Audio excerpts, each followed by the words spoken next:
Assalamualaikum warahmatullahi wabarakatuh. Alhamdulillahi rabbil alamin.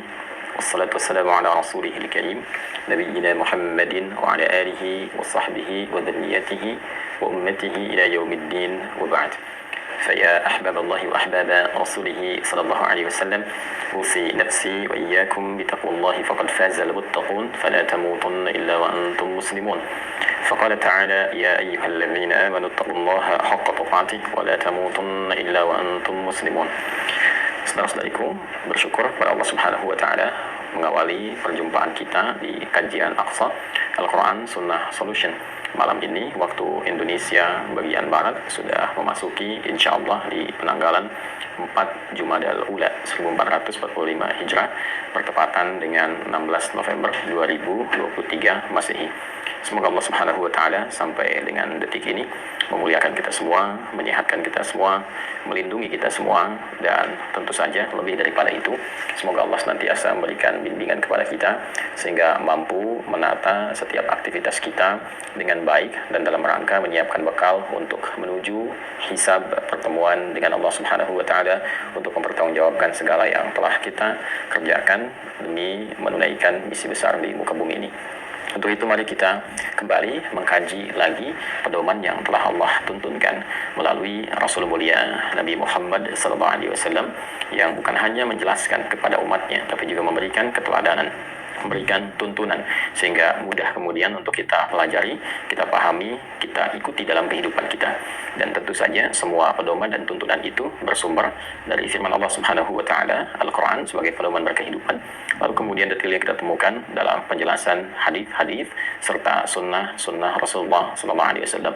Untuk mengakses itu semua di dalam Islam, alhamdulillah kita punya dokumentasi yang tersambung hingga kita namakan itu berdasarkan dari penjelasan ulama-ulama kita terdahulu dengan nama ilmu yang bersanad, yaitu dokumentasi pengetahuan yang tersambung di setiap eranya hingga menuju ke titik asalnya, sumber utamanya yaitu Rasulullah SAW, yang insya Allah semua itu bisa kita dapatkan sekarang dengan sangat mudah dan insya Allah sangat lengkap sehingga bisa memudahkan kajian kita dalam setiap ruang, waktu, dan situasi. Kini dengan izin Allah Subhanahu wa taala kita akan sambungkan pembahasan kita di malam ini di surah Al-Baqarah, masih surah yang sama namun ayatnya insyaallah sekarang masuk di ayat yang ke-43. Dan mohon izin bila kami mengingatkan di awal kajian ini bahwa kajian malam hari ini barangkali durasi waktunya akan sedikit terbatas karena kita hanya akan berhenti di waktu Isya. Ba'da Isya ada kegiatan yang harus kita kerjakan teman-teman. Karena itu mohon untuk fokus pada titik kajian ini sehingga ada satu pemahaman yang utuh kemudian ketersambungan dengan pembahasan-pembahasan sebelumnya insyaallah. Langsung saja, a'udzubillahi minasyaitonirrajim. Bismillahirrahmanirrahim. Di surah Al-Baqarah di ayat ke-43. Allah Subhanahu wa taala berfirman, "Wa aqimus salata wa atuz zakata wa rak'u ma'ar raki'in." Dan tunaikanlah oleh kalian salat dengan benar, keluarkanlah zakat dengan tulus, serta rukuklah, tunduklah, patuhlah kepada Allah sebagaimana orang-orang yang lain tunduk dan patuh kepada Allah Subhanahu wa taala.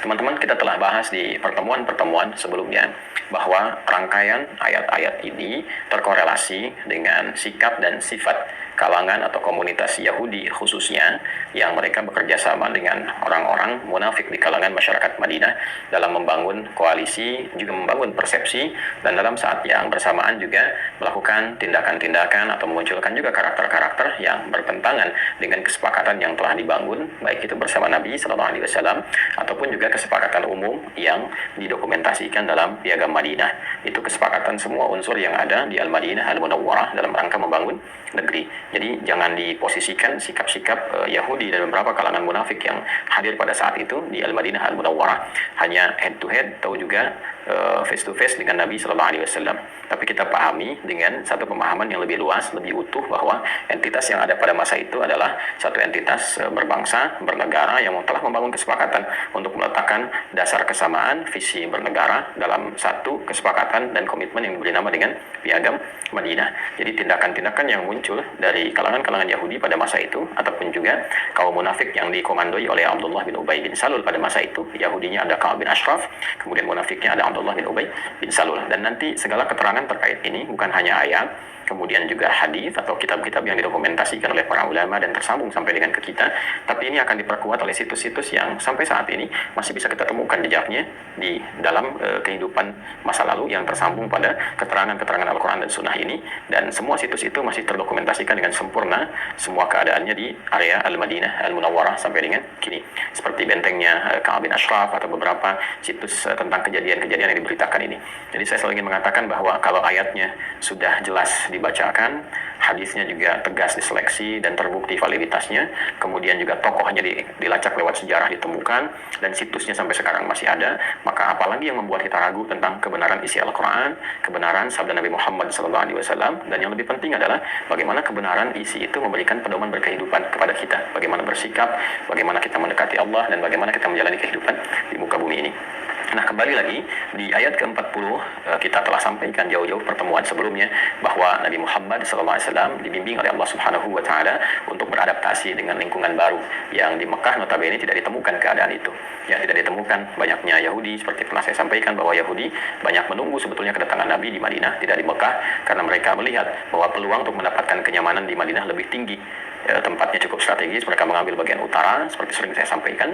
Kemudian juga mereka akan mendapati peluang kenyamanan lebih karena tidak mempersamai Nabi, ya sekali lagi tidak mempersamai Nabi dalam fase awal perjuangan, yang itu butuh tenaga ekstra, banyak tantangannya, banyak rintangannya, banyak persekusinya, bahkan tidak jarang menghasilkan atau juga menghadirkan eksekusi-eksekusi, ya. Tapi mereka menunggu fase-fase kenyamanan yang berada di daerah utara Al-Madinah Al-Munawwarah atau Yathrib kala itu dinamakan tempatnya. Dan dalam kondisi demikian Nabi datang ke Al-Madinah Al-Munawwarah, kemudian terdapat heterogenitas dari penduduk yang ada pada masa itu, maka kita dapatkan bagaimana Al-Quran membimbing Rasulullah SAW untuk beradaptasi dengan lingkungan baru. Ya, bagaimana Nabi dibimbing oleh Allah Subhanahu wa taala untuk mengkhitab, ya, mengajak berkomunikasi pada kalangan masyarakat Yahudi misalnya dengan mengingatkan kembali atas klaim yang mereka telah sering utarakan, deklarasikan bahwa mereka keturunan seorang Nabi yang soleh, yang dekat dengan Allah, Bani Israel, kan orang-orang yang mendekat kepada taubat, kemudian inna hudna ilaika, seperti yang paling saya sampaikan Quran surah ke-7 ayat 156 itu. Nah, dalam kondisi itu saat yang bersamaan juga ada sindiran-sindiran halus dan tajam untuk mengembalikan kesadaran komunitas Yahudi khususnya pada masa itu agar mereka kembali pada komitmen awal. Untuk tujuan awal datang mereka ke Madinah itu apa, kan? Dalam rangka menunggu Nabi, menaati Rasulullah, ya, itu dikembalikan kembali. Ya, jangan karena yang Nabi yang diutus yang dipilih ini tidak sesuai dengan harapan mereka dari jalur yang tersambung kepada Sayyidina Ishaq alaihissalam, tapi Allah memilih dari jalur Sayyidina Ismail alaihissalam, lantas kemudian semau mereka dengan sifat egosentris dan sifat egoistisnya itu kemudian ditepikan begitu saja sampai menentang ketentuan Allah Subhanahu wa ta'ala. Maka dalam konteks satu pertemuan ini dan konteks peleburan secara sosial ini didapati fenomena-fenomena. Ya, Nabi dituntun oleh Allah untuk menyadarkan, mengembalikan mereka di ayat yang ke-40, yaitu pola adaptasi awalnya. 41 menyadarkan keimanannya, kemudian 42 mengembalikan ke alam yang benar dengan menghilangkan karakter-karakter buruk, sifat manipulatif dan sebagainya. Nah, 43 ini mengembalikan kepada dasar ketaatannya. Sesungguhnya mereka diperintahkan sejak era-era sebelumnya, terutama zamannya Musa alaihissalam sampai ke Isa alaihissalam dengan ibadah-ibadah yang bahkan namanya tetap sama, masih senafas dengan syariat yang dibawa oleh Rasulullah sallallahu alaihi wasallam. Dan di masa Nabi Muhammad SAW itu disempurnakan keseluruhannya, baik tata caranya, bacaannya, juga dengan hikmahnya. Ya. Nah, di titik inilah kemudian bagian 43 atau ayat ke-43 di surah Al-Baqarah ini itu masih tersambung dengan sebelumnya, terkorelasi. Jadi 40 adalah sapaan adaptasinya, 41 mengembalikan keimanannya, 42 menepis sifat-sifat buruk yaitu karakter manipulatifnya, lalu ke-43 menunjukkan kembali ritual amalan yang mengoneksikan mereka kembali kepada Allah Subhanahu wa taala. Kita akan lihat ayat ini sekaligus dengan latar belakang kisah yang terkait dengan turunnya ayat ini. Kitab malam ini yang akan kita jadikan sebagai referensi, ya, dan juga dalam beberapa kajian saya memperkenalkan pada teman-teman beragam kitab untuk kita ketahui baik yang masa klasik ataupun yang kontemporer. Malam ini kita bersama kitab Jami'ul Bayan an Ta'wili Ayatil Quran, atau dikenal juga dengan tafsir Al-Imam At-Tabari. Ini termasuk tafsir klasik teman-teman, awal-awal ya dari dokumentasi tafsir yang eranya ini tidak jauh dengan era Nabi Sallallahu Alaihi Wasallam. Jadi kurang lebih 2 abad lah, berarti era di 200-an ya. Jadi kalau di Nabi awal-awal periode hijrah, kemudian di awal abad pertama, nah ini awal di abad kedua ya kurang lebih kitab ini sudah bisa diakses tersambung, maksudnya dari kita sampai ke abad itu. Dan yang lebih awal lagi nanti kita juga memiliki tafsirnya Tanwirul Miqbas ya, min tafsir Ibnu Abbas radhiyallahu taala anhuma. Ini yang dinisbatkan kepada sahabat junior Ibnu Abbas radhiyallahu taala anhuma. Jadi nanti kita akan urutkan dari tafsir klasik, kemudian pertengahan sampai yang kontemporer. Ya, kita juga nanti seperti saya sampaikan di kontemporernya kita punya tafsir Munir misalnya, ya, yang seperti ini. Ini yang Profesor Wahab Az-Zuhairi yang sangat populer, Allah yarham alaih. Kemudian nanti kita punya Tahrir wa Tanwirnya Syekh Muhammad Tahir bin Ashur. Kemudian kita punya yang pertengahannya seperti Al-Fakhr Razi, ya, nanti banyak sekali. Ini yang Mafatihul Ghaib Fakhr Razi. Nanti ada beberapa yang lain, Baydawi, Al-Maraghi dan sebagainya yang insyaallah kitab-kitab itu kita miliki sehingga kita bisa memudahkan untuk belajar bersama dengan teman-teman sekalian seperti yang guru-guru kami pernah ajarkan insyaallah.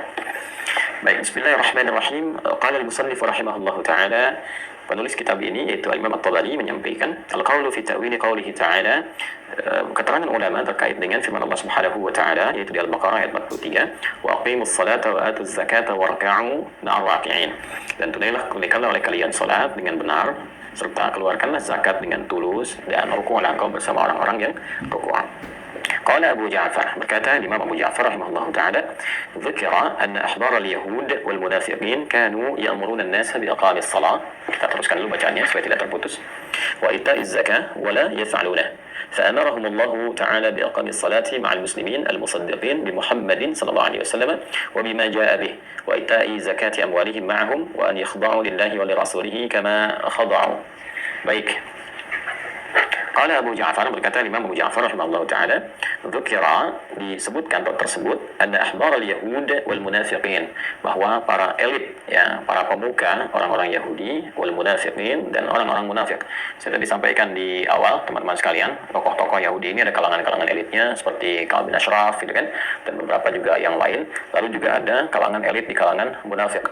Jadi kalau kita petakan di Madinah Al-Munawwarah itu dari heterogenitas penduduknya kita dapati, ya, jadi kan penduduknya itu beragam, ya, heterogen, bahkan beragam suku.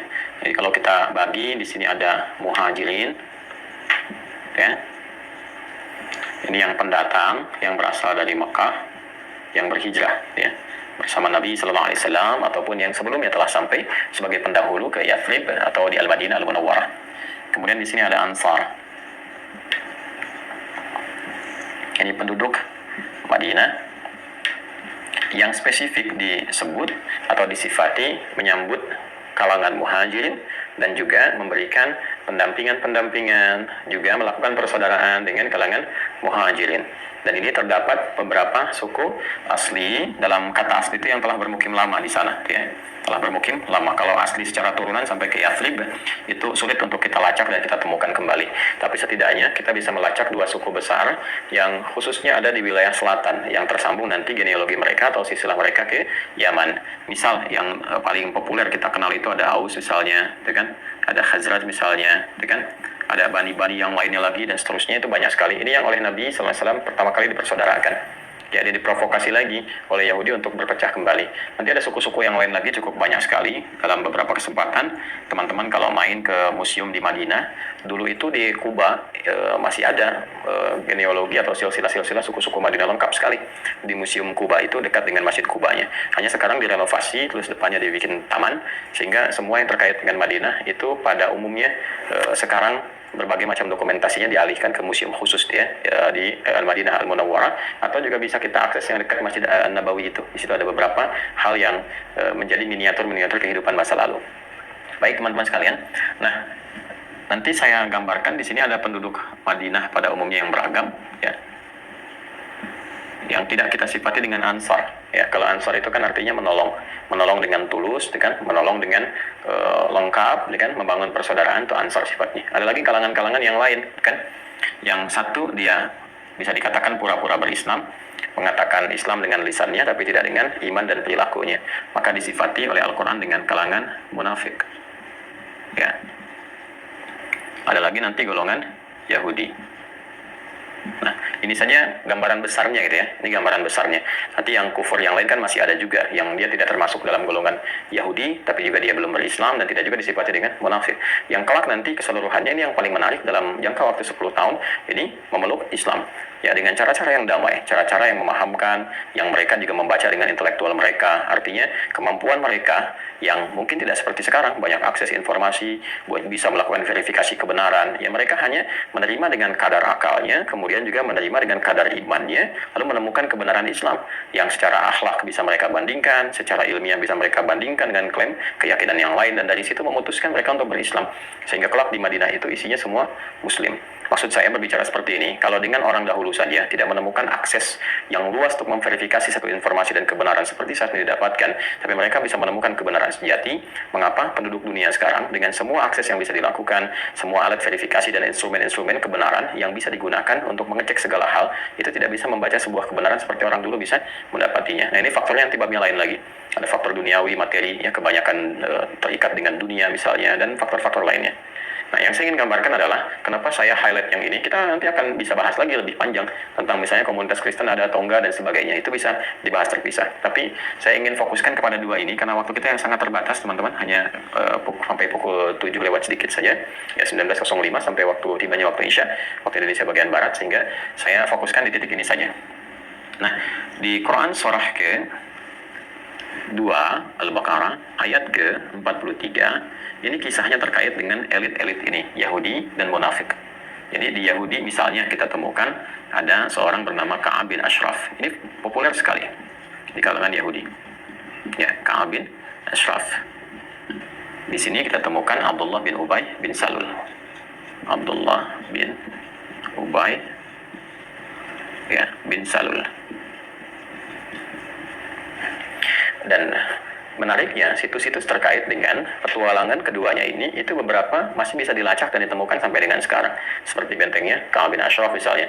Ini yang paling komplit nih, seorang pujangga, wajahnya juga secara keduniaan ganteng, orangnya kaya, punya pengaruh, kemudian juga punya pengetahuan tentang keyahudian yang cukup mendalam. Tapi provokator juga gitu ya, ini golongan elit. Dan keduanya disebutkan di dalam sejarah, bukan hanya dinarasikan tapi juga memang diverifikasi dalam perjalanan sejarah sebagai penentang Nabi yang paling utama. Ini penentang Rasulullah SAW yang paling utama. Nah, menariknya teman-teman sekalian, ini menariknya. Jadi dalam masa adaptasi Nabi SAW membangun harmoni dengan seluruh penduduk Madinah dengan keragaman yang ada di dalamnya, seluruhnya kan sepakat dalam konteks piagam Madinah. Ini saya urutkan dulu supaya mudah untuk divisualisasikan itu ya. Piagam Madinah. Nah, isinya cukup komprehensif, mencakup kesemua, mencakup maslahat, termasuk hukum-hukum yang berlaku dalam setiap keyakinan. Jadi kalau nanti ada pelanggaran-pelanggaran, hukum yang diterapkannya apa yang disepakati, kan? Saya nanti Yahudi menggunakan skema Yahudi, Nasrani menggunakan skema Nasrani, umat Islam menggunakan hukum Islam, dan lain seterusnya. Nah, yang paling menarik teman-teman sekalian, jadi di era adaptasi ini, Nabi itu kan begitu populer. Jadi Rasulullah ya sallallahu alaihi wasallam, itu begitu populer di kalangan masyarakat Madinah dengan semua keteladanan yang melekat kepada beliau. Baik sifatnya, sikapnya, dan semua hal yang terkait dengan beliau itu terbukti, baik itu seluruh kebenarannya ataupun seluruh manfaat kehidupannya. Sehingga banyak orang kemudian bukan hanya bersimpati, tapi menemukan kebenaran dalam berkehidupan. Itu poinnya.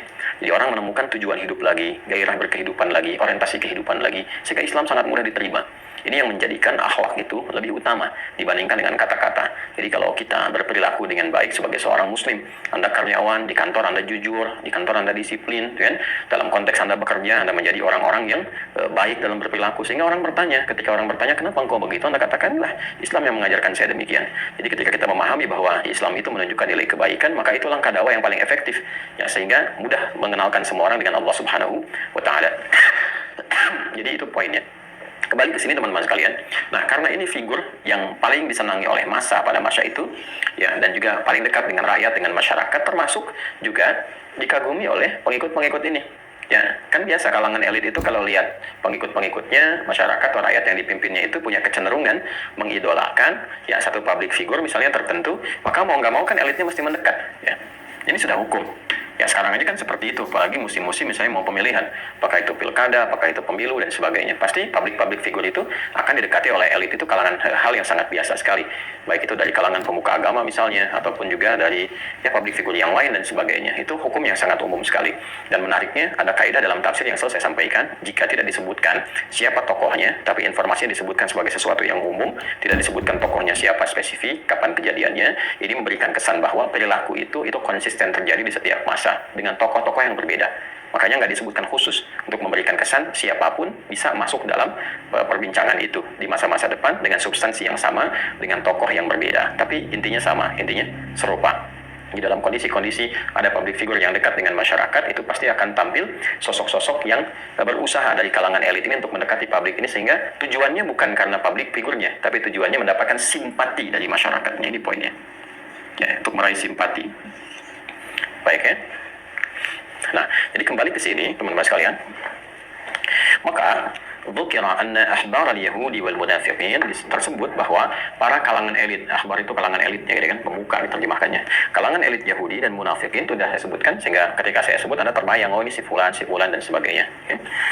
Kanu ya'muruna an-nas biiqamis shalah. Mereka mulai mengkampanyekan kepada masyarakat ya, biiqamis shalah wa ita'iz zakat, untuk menunaikan salat dan mengeluarkan zakat. Ya, jadi ini menarik nih. Ya, golongan Yahudi sendiri mencoba kalangan elitnya untuk menarik simpati kalangan muslimin khususnya itu kan, termasuk orang munafik. Kalau munafik ini kan sudah mengklaim muslim di dalam lisannya. Jadi dia mengatakan saya juga muslim, saya pun Islam, dengan tapi dalam hatinya itu tidak seperti lantang di lisannya. Pun demikian dalam perilaku bersikapnya tidak mencerminkan perilaku yang Islami, hanya menggunakan klaim di lisannya aja saya juga muslim ya.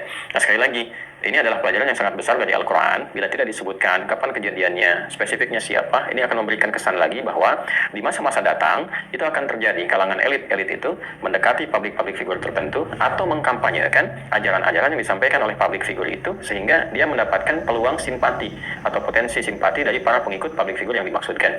Gampangnya beginilah, misal kondisi saya saat ini mengajar kan, masyarakat banyak belajar misalnya kan, maka kalau mengambil spirit ayat ini bisa ditempatkan saya dalam posisi yang mungkin ada umat di bawahnya, ada muhibbin, ada pecinta, ada masyarakatnya, kalau di YouTube mungkin ada subscriber dan sebagainya kan. Nah, dalam posisi seperti itu ini akan selalu terjadi hukum yang mengikuti apa yang ayat ini pernah beritakan. Apa hukumnya? Bila ditempatkan saya dalam posisi demikian, akan muncul nanti kalangan elit-elit dengan kepentingan tertentu. Ya, ini nanti elitnya akan banyak. Memang ada yang nanti akan belajar dengan benar, ya seperti sahabat-sahabat yang lain mendekat pada Rasulullah. Tapi kalau kita batasi di dua hal ini, ada elit-elit yang memang kepentingannya bukan karena untuk mendekati saya untuk belajar, tapi lebih karena ingin mendapatkan simpati dari orang-orang yang belajar dengan kami. Nah, sepertilah gambarannya, ya. Dan itu akan terjadi, terutama di era-era yang kita rasakan kekinian, ya musim-musim kampanye dan sebagainya. Siap-siap saja tuh ulama, para ustadz, ya, habaib dan sebagainya pasti akan banyak didekati. Itu sudah pasti, ini hukumnya seperti ini, sama. Ya, cuma bagaimana orientasi pendekatan itu, orang-orang yang mendekati itu masing-masing pasti punya niat-niat yang berbeda. Kita tidak menghukumi itu, hanya mengembalikan kepada konteksnya, dan kembali semua akan mendapatkan hisabnya insya Allah Subhanahu wa taala sesuai dengan niatnya. Singkatnya, mereka mencoba mengkampanyekan apa yang Nabi ajarkan ya kepada masyarakat muslim. Ayo sholat, kan, ayo keluarkan zakat. Kan di Islam sudah mulai. Ya, syariat sholat kan sudah dilakukan, diteladankan, dicontohkan oleh Nabi sebelum berangkat hijrah. Itu sudah paham mereka semua. Yahudi juga sudah mengerti. Nah, ini menariknya zakat juga, ya, yang nanti setelah bersama dengan puasa di tahun kedua hijrah itu mulai disyariatkan, itu mulai dikampanyekan juga oleh, menariknya oleh kalangan Yahudi dan munafik. Ya, padahal mereka sendiri tidak mengerjakan itu. Jadi elit Yahudinya juga tidak sholat seperti Nabi yang contohkan dan Nabi yang ajarkan, dengan walaupun mereka sesungguhnya punya syariat sholat yang nanti semua tersambung sampai ke Musa alaihissalam. Nabi Musa kan diminta untuk sholat saat diberikan oleh Allah Subhanahu wa taala SK-nya menjadi nabi, kan, diangkat menjadi nabi dan rasul. Itu perintah pertamanya sholat. Itu diabadikan di Al-Quran surah ke-20 Thaha ayat ke-14. Innani anallahu la ilaha illa ana fa'budni wa aqimis salata lidzikri. Itu kan? Nah, itu di Quran surah ke-20 Thaha ayat ke-14. Dan banyak di ayat-ayat lain. Nah, demikian pula yang menariknya orang-orang dari kalangan munafik. Mereka itu mengklaim sebagai muslim, ya kan? Nah, terus minta kepada masyarakat, ya, pengikut Nabi SAW untuk ayo sholat, ayo tunaikan zakat. Tapi mereka sendiri sebenarnya nggak sholat. Ya. Dan kalaupun sholat nanti di ayat-ayat lain, kalaupun ikut sholat, itu hanya numpang pencitraan aja di samping Nabi SAW. Ini tolong ya, ini nanti mau musim-musim kampanye, tolong jangan dipotong video saya ini. Ya, jadi saya menjelaskan di tanggal berapa, ya, malam apa, dan dalam kajian apa, karena penting saya ingatkan ini sekarang sudah mulai menyebar potongan-potongan video yang saya perhatikan juga itu di bawah narasinya sesuai dengan kepentingannya. Jadi saya tegaskan saya tidak ikut politik-politik praktis ya. Ya, saya mendoakan untuk semuanya. Adapun yang sekarang Anda temukan misalnya ke A atau ke B itu kan potongan-potongan video yang saya pun tahu betul narasinya saat saya menyampaikan itu kemana, sepenuh apa, dan sebagainya. Jadi saya menggambarkan kondisi kekinian yang sedang saya bicara. Kalau kemudian itu terbukti, artinya apa? Itu menunjukkan kebenaran Al-Quran. Dan di situ kita diminta kembali untuk beriman pada Allah Subhanahu wa taala. Kembali teman-teman ke sini. Jadi uniknya orang-orang munafik ini meminta, ya kan, dari kalangan elit, ayo sholat, jaga kemudian puasa, jaga zakat. Ya mirip-mirip lah beginilah kalau ada yang nempel dari kalangan elit ke tabligh akbarnya seorang ulama, dai apa, diminta ngasih sambutan, kan ngajak sholat juga. Padahal belum tentu dia kesehariannya sholat, ya, padahal belum tentu wudunya benar. Tapi sholatnya kan bisa di samping ustaz, di samping kiai, di samping habibnya. Nah ini sama, Abdullah bin Ubay bin Salul ini kalau sholat, dia coba cari sak depan dengan Nabi, cari simpati Nabi. Lalu mengatakan pada masyarakat, ayo sholat yang betul, ayo kemudian tunaikan zakat. Tapi saat yang bersamaan, dia mencoba menjadi pesaing yang memusuhi Nabi SAW, sampai bahkan dia berinisiasi untuk membuat masjid saingan, masjid tandingan, yang dikenal dengan Masjid Bilal itu. Yang sekarang wilayah itu penuh dengan tukang arang, ya, penuh dengan jualan arang. Nah, ini kondisinya teman-teman sekalian. Jadi kalimat ini ketika mereka datang membawa kampanye untuk masyarakat supaya mendapatkan simpati mereka, Allah meluruskan, ya kan? Allah meluruskan. Jadi niatkan yang baik, sehingga dengan niat yang baik itu masyarakat mendapatkan kebaikannya sesuai dengan ketulusannya, karena ketidaktulusan itu bencana awal yang terjadi yang menimbulkan luka sosial yang sangat dalam. Jadi kalau Anda memang bertahan dengan keyakinan Anda, misalnya silakan Anda yakini apa yang Anda yakini, bertanggung jawab ketika kembali pada Allah Subhanahu wa taala, lakum dinukum waliyadin, tapi bersikaplah yang baik, yang jujur. Jangan di lisan berkata A, di hatinya berkata B. Jangan di lisan yang berkata ayo sholat, ayo zakat, tapi Anda sendiri nggak praktekkan, Anda sendiri menentang, padahal misalnya anti ajaran-ajaran itu. Ya dalam tanda lain, kalau sedang musim kampanye dekat dengan Islam, pakai peci, pakai kerudung, ngajak sholat, kampanyenya mari keluarkan zakat, ya, dan sebagainya, tapi sesungguhnya dalam hatinya bahkan tidak senang dengan Islam, kesehariannya nggak pernah sholat misalnya, ya, bicaranya selalu anti Islam dan sebagainya. Nah ini sesuatu yang terjadi di masa Nabi Sallallahu Alaihi Wasallam, ya, 15 abad yang lalu. Maka apa yang terjadi? Turunlah kemudian firman Allah Subhanahu Wa Taala di Al-Baqarah, Quran surah kedua ayat 43, itu asal awalnya. Ya, fa'amarahumullahu ta'ala biiqamis shalah ma'al muslimin musaddiqin. Maka Allah Subhanahu wa taala lantas langsung merespon dengan memerintahkan orang-orang ini untuk berkomitmen dengan apa yang mereka sampaikan. Ya, jadi kalau Anda memang berkata demikian, mengajak salat dan meyakini kebenaran salat, maka lakukan salat dengan benar seperti orang-orang muslim yang benar, ya, muslimin musaddiqin. Orang-orang Islam yang konsisten menjaga salat itu menunaikan salat dengan baik. Maka turunlah ayat wa aqimus shalah wa atuz zakah. Ya, kalian pun jangan cuma berkata, kan? Jangan cuma mengkampanyekan, tapi tunaikan dengan benar, kata Allah. Wa aqimus shalah. Dan itu menariknya kenapa menggunakan kata, turunan kata aqama yuqimu, dan bentuk perintah aqimu. Kemudian setelah itu kalimat salatnya menggunakan alif lam.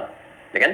Nah, lalu setelah itu wa atuz zakah, menggunakan kata turunan kata dari ata kemudian ata yu'ti. Ya, ata itu datang, tapi kalau ata yu'ti memberi sesuatu dengan tulus. Kemudian zakatnya pakai alif lam.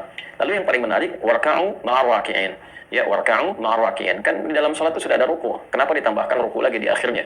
Apakah itu tambahan atau ada kalimat lain yang diinginkan oleh Allah di ayat itu?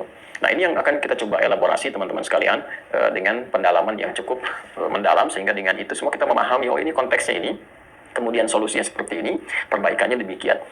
Nah, jadi saya ingin tarik dulu ke awal, asal apa yang tadi kita simpulkan, bahwa ada kondisi di era Nabi SAW dengan keragaman yang ada di masyarakat pada masa itu, dan ada kompetisi di kalangan elit, yang dengan kompetisi ini, masing-masing elit ingin mendapatkan perhatian dari masyarakat, sehingga dengan harapan mendapat perhatian ini, ia mencoba mengkampanyekan hal-hal yang sesungguhnya positif sebetulnya, ya, yang diajarkan oleh tokoh-tokoh masyarakatnya pada era itu adalah Nabi Sallallahu Alaihi Wasallam, ya, sebagai tokoh utama dan sebagai rasul yang paling utama, teladan kita semua. Lalu untuk menarik perhatian masyarakat, maka mereka mengambil ajaran Nabi sebagai kampanye, bukan untuk menunaikannya dengan benar. Itu poinnya. Maka mereka sampaikan, ayo sholatlah, ayo keluarkan zakat, tapi mereka sendiri tidak menunaikan sholat dengan benar, bahkan ada yang tidak sholat, kan, dan tidak mengeluarkan zakat. Nah, maka dalam konteks inilah turun ayat Al-Baqarah ayat ke-43. Demikian teman-teman sekalian gambaran umumnya. Nah, saya turunkan satu hal dulu, kita bagi-bagi. Sekarang kita masuk ke detailnya. Kan tafsir yang baik itu menguraikan umumnya, baru detailnya satu-satu gitu kan. Nah, jadi aqama yuqimu itu menunjukkan sesuatu yang sempurna, sesuai kemampuan yang bisa dikerjakan.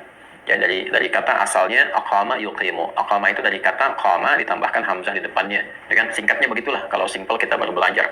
Ya, qama itu kan berdiri tegak sebetulnya, tegak yang sempurna, yang lurus sesuai dengan ketentuan. Kalau di pramuka, di tentara, itu kan di akabri ataupun di Polri ada pelatihan berdiri sempurna, nah itu namanya qama. Kalau kita ingin berusaha menegakkan diri dengan sempurna sesuai ketentuan, itu namanya aqama. Yuqimu, perintahnya aqim, jamaknya aqimu. Nah, sholat didahului dengan turunan kata ini untuk memberikan kesan bahwa jangan sampai kalau sholat cuman sekedar menunaikan sholat, tapi tunaikan dengan sempurna sesuai dengan ketentuan-ketentuannya, sehingga penunaian sholat itu bisa dilakukan dengan tegak lurus, dengan baik, seperti Anda berdiri sempurna dengan sikap yang sesuai dengan ketentuan. Nah, jadi tidak diinginkan orang sholat, apalagi orang Islam menunaikan sholat hanya sekedar memenuhi kewajiban saja, yang penting saya sholat, karena nanti ada isyarat demikian. Ya, ada golongan yang kalau sholat itu yang penting sholat. Yang penting kewajiban saya telah selesai, tapi tidak peduli dengan ketentuan-ketentuan yang berlaku dalam sholatnya. Apakah sholatnya itu benar atau tidak, dia tidak melihat itu. Yang penting sudah sholat. Apakah benar rukunya, benar sujudnya, benar takbirnya sampai salamnya, bahkan benar wudhunya, dia nggak lihat itu. Yang penting saya wudhu, yang penting sudah sholat. Yang kalau ditanya, ya sudah, saya kan barusan sudah sholat. Nanti akan ada golongan itu, dan isyaratnya jelas dalam Al-Quran. Nah, itu tidak diinginkan oleh Allah. Karena spirit dalam perintah penunaian sholat itu bukan sekedar membuktikan keimanan kita untuk bisa menunaikan gerakan-gerakan dan menyampaikan bacaan-bacaan yang dibimbing dalam penunaian sholat secara formal. Bukan sekedar itu, tapi nanti ada hikmah-hikmah besar di balik bacaan-bacaan, gerakan-gerakan, dan hukum-hukum yang bila ketentuan itu dilakukan dengan benar, ada dampak yang terjadi pada kehidupan kita. Nanti yang paling menarik adalah sholatnya 5 waktu, namanya spesifik, dan juga manfaat yang kita dapatkan 5 waktu juga. Nah, bila seseorang menunaikan sholat dengan cara yang benar ini, bukan sekedar ia menggugurkan kewajiban. Yang kedua, membuktikan kebertuhanannya kepada Allah, pembuktian imannya lewat sholat. Tapi nanti ada yang ketiga, dia mendapatkan pancaran, konsistensi keberkahan, manfaat-manfaat yang didapatkan dari sholat untuk kehidupannya. Bukan sekedar akhirat, tapi nanti ada dunia. Itu yang menjadikan sholatnya 5 waktu, manfaatnya pun nanti akan 5. Dan itu spesifik disampaikan dalam Al-Quran. Bahkan dari 5 itu ada bagian paling pokok yang dibutuhkan oleh manusia setiap hari, setiap waktu, diperdengarkan di telinganya 5 kali dalam sehari. Nah, bagian-bagian itulah teman-teman yang akan kita kaji dalam pertemuan berikutnya insya Allah. Jadi sekarang kita paham dulu ada kondisi umum terkait dengan ayat ini. Nanti detailnya kita akan gali kembali. Kenapa aqimu? Kenapa pakai alif lam di sholat? Kenapa di sini ada skema zakat menggunakan keturunan kata ita, gitu kan? Apa maksudnya itu? Dan kenapa di ujungnya disempurnakan dengan kalimat warka'u ma'arwaki'in? Itu semua ada rahasianya. Bahkan setiap lafaz yang menyulam ayat-ayat Al-Quran, itu setiap lafaznya, bahkan huruf, bahkan harakatnya, itu ada mukjizat yang terkandung di dalamnya. Teman-teman, ada kegiatan yang mesti saya lakukan dan ini sangat mendesak untuk dilakukan, tapi saya mencoba untuk memenuhi agenda kita malam hari ini dengan tetap mengajar, walaupun dalam pengajaran itu ada beberapa hal yang saya tidak ingin memberikan kegelisahan pada teman-teman semuanya, tapi mohon didoakan semoga kegiatan bisa berlangsung dengan lancar dan baik, dan juga diberikan oleh Allah kesehatan untuk semua kita dan keluarga kita seluruhnya, insya Allah. Ya, kemudian yang kedua, saya izin menginformasikan bagi teman-teman semua bahwa kita sedang dalam tahap penyempurnaan untuk pesantren yang direncanakan akhir bulan ini, insya Allah selesai tahap pertama keseluruhannya, sehingga dapat diuji dengan kegiatan di awal bulan nanti yang melibatkan jemaah-jemaah terbatas tentunya untuk kegiatan tertentu insya Allah. Ada kesempatan wakaf bagi teman-teman sampai akhir bulan ini, ya masih sama di rekening yang sama, Bank Syariah Indonesia, nomor rekening 111 3 kali 1 ya, kemudian 4 kali 4-nya, lalu 142 111 444 ada 10 digit atas nama Yayasan Ma'had Islam Rafi'ah Akhir. Ini untuk wakaf pesantren, dan barangkali nanti akhir bulan teman-teman peluang itu akan tertutup untuk sementara waktu, karena insya Allah tahap pertama kami akan melakukan audit dulu keseluruhan dari wakaf ini, karena ini kan titipan umat ya. Kemudian kita bertanggungjawabkan keseluruhannya, kita tunjukkan hasilnya, dan kita nikmati dulu semuanya sehingga kita bisa petakan dan membangun peta jalan ke depan dengan lebih baik, terukur dan bermanfaat untuk semua. Yang kedua, teman-teman sekalian, saya mengajak untuk kita konsisten memberikan perhatian kita untuk Palestina dengan doa-doa terbaik kita. Kemudian juga yang proporsional, nanti saya berikan penekanan kembali mengikuti himbauan-himbauan ulama-ulama kita dari MUI, kan seruan-seruan yang baik tapi tetap proporsional dan dengan detail, jangan sampai membuat hoax dan sebagainya yang menyulitkan berbagai kalangan untuk bisa mengekspresikan kegiatan sosialnya dengan baik. Adapun teman-teman yang menitipkan bantuan-bantuan kemanusiaan, ya alhamdulillah telah kita distribusikan. Saya kira kita cukupkan dulu ya dengan situasi itu.